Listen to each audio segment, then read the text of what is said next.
Hello mga mi, yung printer ko biglang ayaw na lang mag-print.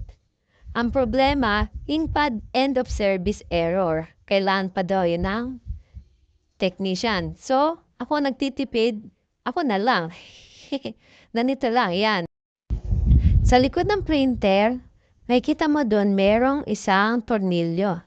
Buksan mo yun, tanggalin mo yun. Iangat mo ng konti yung printer. Meron palang ink, sandali lang magagwantes ako. Matagal ko nang gustong palitan 'to ng inkpad kasi meron na siyang overflow sa ilalim. Kaya lang gumagana pa naman kaya hindi ko inaasikaso. Walang time. Medyo nahihirapan ako diyan, di ko alam kung paano ko dudukutin, kung paano ko iaangat. Balak ko na nga tungkad-tungkabin eh. Yan, diyan sa butas na yan, kailangan mo lang pala siyang i-slide papunta sa kanan ng konti para maiangat, para matanggal mo. Ayan na nga, natanggal ko na. Hindi nga lang na video na putol sa video. Pero basta po i-slide nyo lang ng konti pa kanan, yun, matatanggal na agad. Ayun no, punong-puno na. Punong-puno na yung inkpad niya. Kaya pala kumakatas na sa ilalim. Punong-puno na yung inkpad niya. Kaya pala nag-overflow na sa ilalim. May katas na sa ilalim yan, hindi ko lang maasikaso. Kasi gumagana pa naman. Ngayong gabi, kahit gabi na, napilitan akong gawin kasi may ginagawa ako, may project ako. Biglang nag-stop siya mag-print. Ayan, tatanggalin ko na siya. Ay, nako, talaga nga na siya. Magang-magana dun sa mga ink, race ink niya.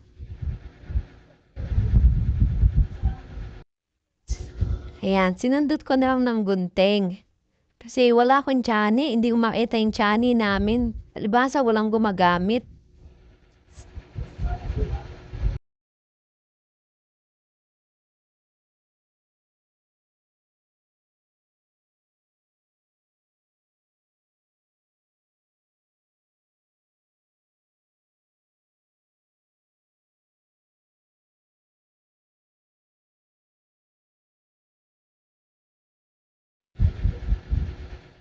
Pinag-aaralan ko muna kung paano ko ikakabit yung mga foam. O yan, isa. May iba-ibang size kasi hindi pwedeng basta saksak ka lang ng saksak dyan. Yan. Pag-isipan pa lang utak kang mapurol. Asa saan ba't may kakabit ko rin to? O yan, di ba? Nakaisa na ako. Meron kasi isang mahaba. O hindi swak. Okay. Yung mahaba. Yun. Okay. Tapos meron pa isang maliit. Din yun sa isang pinakasulok.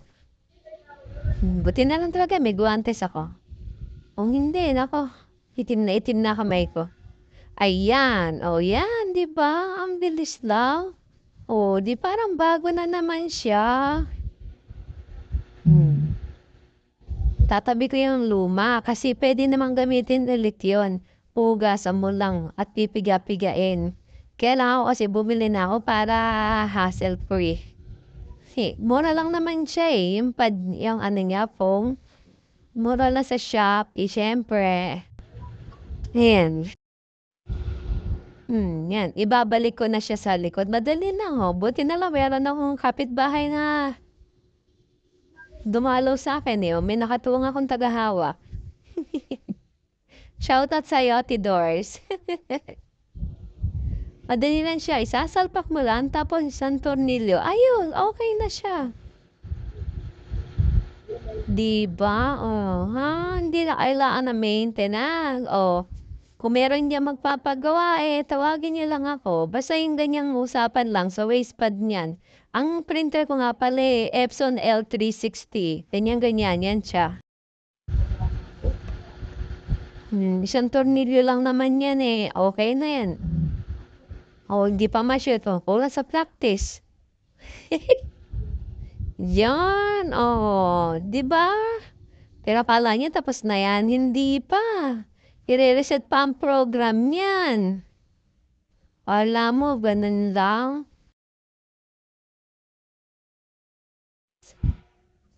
Diyan talaga ako nahirapan sa pagre-reset. I-download nyo lang yung Epson L360. Download, i-search nyo yan. Tapos i-click nyo. Ayan, may lalabas dyan na folder. I-extract nyo lang. Ayan, download nyo muna. Pag na-download na, pag kinig nyo yun na-download nyo, ayan, lalabas na siya. Nakasave na siya sa computer nyo, then, extract nyo lang. Yan, dali na lang yan. Ang mahirap lang talaga yung mamaya, tinan nyo makikita yun. Extract lang, okay? Tapos na siya ma-extract. Ayan, nasa folder nyo na. Open nyo na yung na-extract nyong files. Yan. Pag na-open nyo na, ayan yung dialog box. Kung makikita nyo doon, select nyo doon kung ano unit mo. Ayan na, yan dyan. Unit ko, L360. Yan. Tapos yung sa baba, yan, papalitan mo yan na USB. Kasi naka-USB line yung printer ko. Then, okay. Ayan. Tapos, search mo na doon yung iyong problema, yung inkpad resetter yon. Tapos, okay. Click mo siya, then okay. Ayan, dyan tayo nahirapan. Kasi nag-error siya. Ang technique po dyan, i-click mo na yung main inkpad. Tapos, ihanda mo na yung cursor mo doon sa check.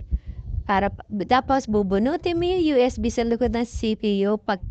Pagkasaksak mo, sabay click ng check.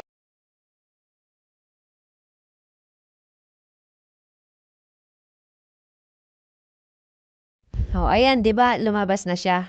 Then, ma-check yung quantity. Mag-gaan na tayo initiate. Tapos, uulitin natin. Main click, tapos bunot USB. Pagsaksak na USB, click naman yung initiate. Oh, check bunot ulit. Check, bunot ang CPU, USB, then saksak mo yung USB sa CPU, sabay click ng initiate. Initiate pala yun. Initiate ako na initiate. Initialize. Tapos, i-off mo yung printer, then i-on mo ulit. Andiyan naman siya. May instruction siya dyan. Ayan na, 00. Ibig sabihin, na-refresh na siya.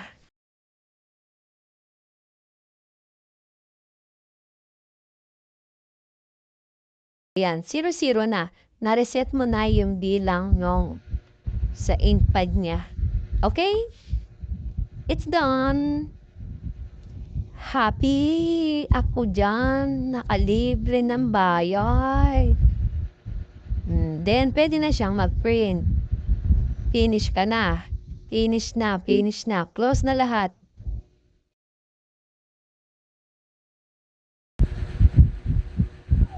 Ayun, no? Nagpiprint na. Back to normal na. Diba? Medyo nahirapan lang talaga ako dun sa resetter niya. Pero okay na. Sana may natutunan kayo. Thank you for watching. Thank you. Matapos ko ng project ko.